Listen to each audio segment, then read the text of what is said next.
자, 여러분 안녕하십니까? 오늘 또 일본의 여러 가지 소식을 알아보도록 하겠습니다. 오늘 날씨는 조금 흐리고 좀 이렇게 화창하지는 않습니다. 요즘에 말이죠. 중동 전쟁으로 인해서 물론 한국도 그렇겠지만 일본도 석유 휘발유 값이 상당히 올라갔다 내려갔다가 뭐 파동을 치고 요동을 치고 있습니다만은 지금은 조금 정부에서 뭡니까 지원책이 나와서요 좀 안정된 형태입니다만은 올라와 있죠. 근데 정부에서 보조금을 내기 때문에 지금 170엔으로 이런 수준으로 유지가 되고 있습니다. 그럼 여기에 대해서 한번 지금 현재 일본의 휘발유 값은 어떠한 상태로 머물고 있는지 앞으로의 전망 그리고 어떻게 되는지에 대해서 한번 알아보도록 하겠습니다. 네. 일본의 요미우리 신문입니다. 이제 요미우리 신문에서는 어떻게 나왔나 하면은 이렇게 다카이치 총리 이란 정상과 대화를 하고 있다. 적절한 타이밍에 또 이렇게 일미간 또 조정을 하고 또 미국과도 조정을 하고 있다고 그러네요. 근데 이렇게 나와 있습니다만은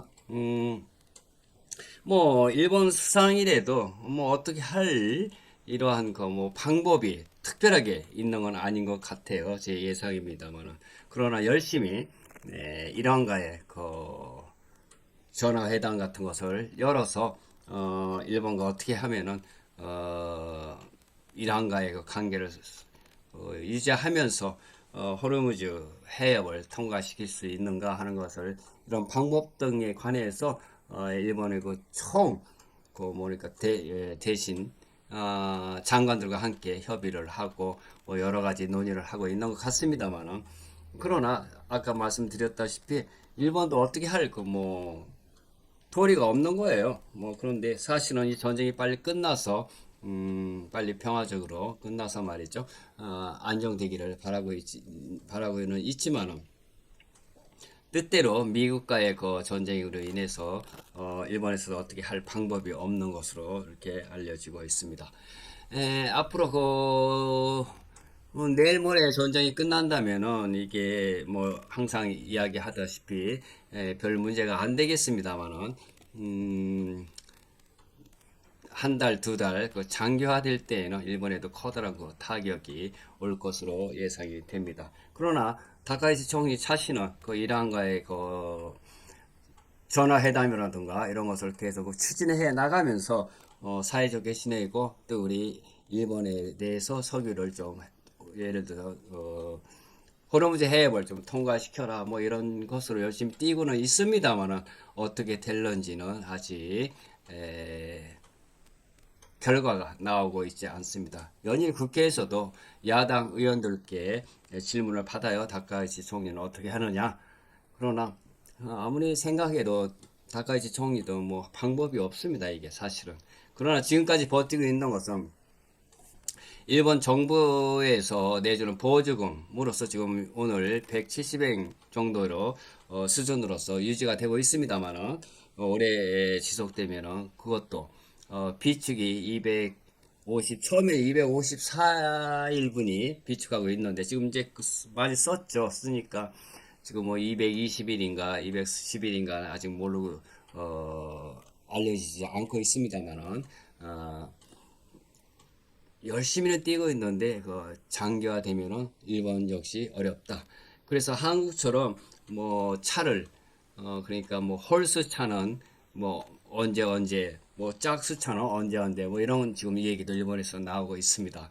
근데 지금까지는 아직도 커다란 어려움은 없습니다. 아직 장기화되고 있지는 않기 때문에 지금 현재는 전쟁이 일어나고 좀 버틸 만한 시간까지 계산이 돼서 서민 국민들에게 커다란 악 영향이 오는 것은 지금 별로 없습니다. 아까 말씀드렸다시피 보조금이나 또한 그 정부의 비축한 것을 풀기 때문에 지금까지는 감당하고 있습니다. 그럼 더 자세히 좀 알아보도록 하겠습니다. 그럼 여기를 한번 보면서 얘기를 하죠. 이제 일본에서 나오는 여러 가지 상태, 그러기 위해서 한번 알아보았습니다. 죄송합니다. 현재 2020년 4월 일본 에너지 사정은 화석연료 의존도가 여전히 높지만 원전의 재가동과 재생에너지 확대를 통해서 탈탄소와 에너지 안보를 동시에 추구하는 전환기입니다. 특징은 다음과 같습니다. 전력 발전 구성 최근 데이터를 기준으로서요. 2023년에서 2025년 추정으로 일본은 자원 빈국으로 한국과 같죠. 에너지 자금률이 약 15% 수준이라고 합니다. OECD 최하위권이며 대부분의 화석연료, 석유 또는 LNG, 석탄을 해외 중동 등에서 수입합니다. 화석연료로는 화력이 65에서 70%, LNG가 29에서 33%입니다. 석탄이 28%, 석유 등 소량 여전히 주력됩니다. 재생에너지로는 22.27%, 태양광이 9에서 11%입니다. 네, 그리고 수력이 7에서 8%, 바이오매스가 4에서 6%, 풍력이 1%, 지열이 0.3%, 태양광이 가장 빠르게 증가하고 있습니다. 원자력은 약 8에서 10% 정도이고요. 막 그렇게 그래프에서 나온 것처럼요. 여러 가지가 이렇게 있습니다만은 가장 많은 게 화석연료이죠. 화력, 그러니까 석유를 원유를 태워서 발전을 하는 이런 것이 가장 크게 두드러지게 나오고 있군요. 네. 자, 다음에는 최근의 동향과 정책 변화, 원전의 재가동 가속, 2025년 7차 에너지 기본 계획에서 원전을 최대한 활용하는 방향으로 전환하고 있습니다. 가리아 세계 최대 원전 등 재가동이 진행 중이며 2030년에서 2040년 목표 원전 비중이 20% 수준입니다. 네, 이렇게 나오고 있습니다. 그런데 이게 어떻게 되느냐 하면은 원전을 많이 가동을 해야 되는데 원전에서 전국에서도 이렇게 원전의 각 지방에 이렇게 이게 빨간 화살표가 나와 있습니다만은 원전이 나와 있는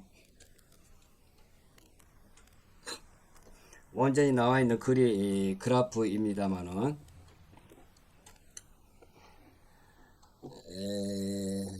반대하는 그런 지방도 있기 때문에 이것으로도 모자라기 때문에 원유를 수입해서 화력 발전이나 뭐 이런 것을 쓰는 것이 많이 있고요.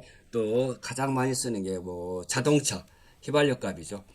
자동차에 넣는 휘발유 이거에 관해서도 상당한 그 원유를 정제해서 석유로 만들어서 우리 국민들이 쓰고 있습니다만은 이렇게 어려운 실정에서도 닭가지 수상은 열심히 뛰고 있습니다만은 어떻게 할 커다란 좋은 방법이 아직 찾아지지 않고 있는 사정이고요. 그리고 그런 형편에서도 지금 일본의 그 휘발유 값이 안정된 거는 두 번 얘기하지만은 일본에서 보조금이 나오고 있기 때문에 지금 170엔대로 유지되고 있습니다. 그리고 비축한 석유를 풀기 때문에 조금 더 안정되고 그렇게 큰 어려움은 아직까지는 없습니다. 안정됐다고 해도 과언이 아닐 정도로 안정이 되어 있습니다. 그 어려운 형편 속에서도 지금 현재는 그런 상태이고요. 근데 이것이 장기화되고 그러면은 뭐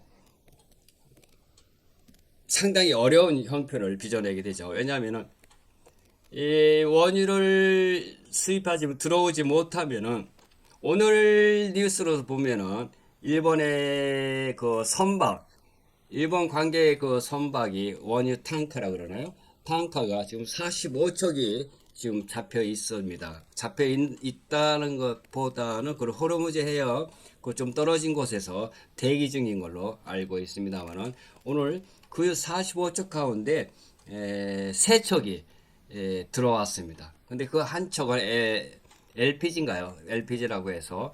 근데 그 선박주가 그 일본의 관계는 있는 선박주인데 그 인도의 배인 것 같아요. 그래서 지금 요즘 그 미국과 이란이 그 전쟁하는 가운데서 그 인도만 유일하게 지금 들어오고 있죠. 근데 인도하고 이러한 관계가 좀 사이가 서로 뜻이 통하는지, 이란에서는 인도의 배는 그래도 지금 계속 통과하는 것 같습니다. 또한 인도의 군함 같은 것이 호르무즈 해협에 가서 호위를 하기 때문에 그런 관계도 있는 것 같습니다. 그래서 오늘 일본 배가 원유 탱크가 한 척이 들어와서 세 척이 지금 오늘까지 세 척이 들어왔습니다. 45척 중에서 세 척이 들어왔습니다만은 이것 가지고는 뭐 해결이 되지 않고 있고요.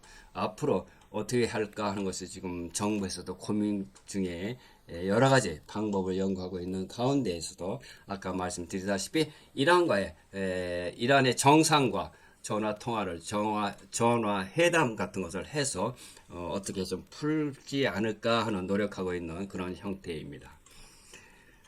네, 일본 정부 비축이 약 146일분, 민간 의무가 101일분, 중동 산유국 공동 비축이 약 7일분이 있어 실제 대응조사 3월 16일부터 민간 비축률을 15일분 방출을 시작했고요. 3월 26일부터 국가 비축률 30일분 방출, 총 800만 배럴, 국내 수요 45일분입니다. 사상 최대 규모입니다. 중동의 산유국 사우디나 UAE, 쿠웨이트 등 공동 비축분도 추가 방출하고 있습니다. 이로 인해서 단기적으로는 공급 차질을 완화하고 있지만 유가 급등이나 휘발유 가격 상승과 물가 압력이 커지고 있습니다. 정부는 휘발유 보조금을 확대해서 소비자 부담을 지금 줄이고 있는 중입니다. 아까 얘기한 거와 똑같습니다. 대체 수익 경로 확보를 노력하고 있지만 이것도 하루아침에 이루어지는 건 아니고, 이렇게 지도에 보듯이 빨간 삼각표가 이게 일본의 원전이 분포하고 있는 곳입니다만, 이 원전 갖고도 다 해결이 되지 않으니까 지금 어려운 상태로 나와 있습니다. 공급 다변화, 국제 협력이나 이런 거, 한국이 하는 것들은 거의 같은 얘기입니다만, 그러나 한국은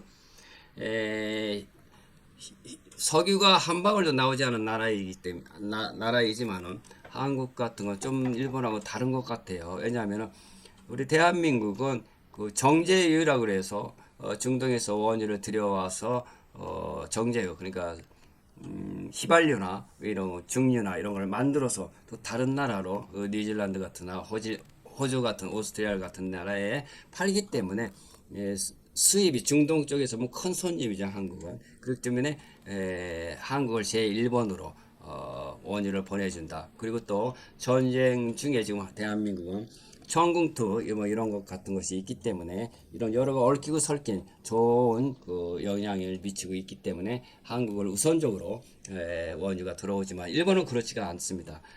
일본을 믿는 것은 지금 현재로서는 비축한 원유를 방출하고 이것이 한 8개월쯤 되는데 8개월분이면 지금 한 달 정도 방출을 했는지도 모르겠습니다. 정확한 뉴스는 나오지 않고 있지만은 그러나 이것이 끝나면은 일본도 난리가 나는 거죠. 그리고 이걸로 인해서 물가가 폭등하기 때문에 연일 4월달에 들어서 몇천 개의 물가가 또 상승했습니다. 내일 모레 며칠 사이 이렇게 계속 올라가고 있기 때문에 우리 소비자에 끼치는 영향으로서는 상당한 이번 전쟁으로 인해서 악의 영향을 끼치고 있다. 무엇보다도 자동차에 넣는 기름뿐만 아니라 모든 물가가 뛰는 요인으로 작용하고 있기 때문에 일본에서는 참 힘들다. 그러나 자동차에 넣는 휘발유 값만 따지면은 지금 조금 안정돼 있어요. 아까 말씀드리다시피 보조금이 나오고 정부에서 좀 비축을 한 걸 지금 방출하고 있기 때문에 그 덕에 휘발유 값은 안정돼 있습니다. 그러나 그걸로 인해서 여러 가지 먹는 것이나 이런 것이 물가가 폭등하고 있기 때문에 참 어려운 이런 형국을 빚어내고 있습니다. 자, 그러면 오늘 또 일본은 현재 어떻게 진행되고 있는가에 대해서 말씀드렸고요. 그럼 다음 이 시간까지 안녕히 계세요. 사요나라.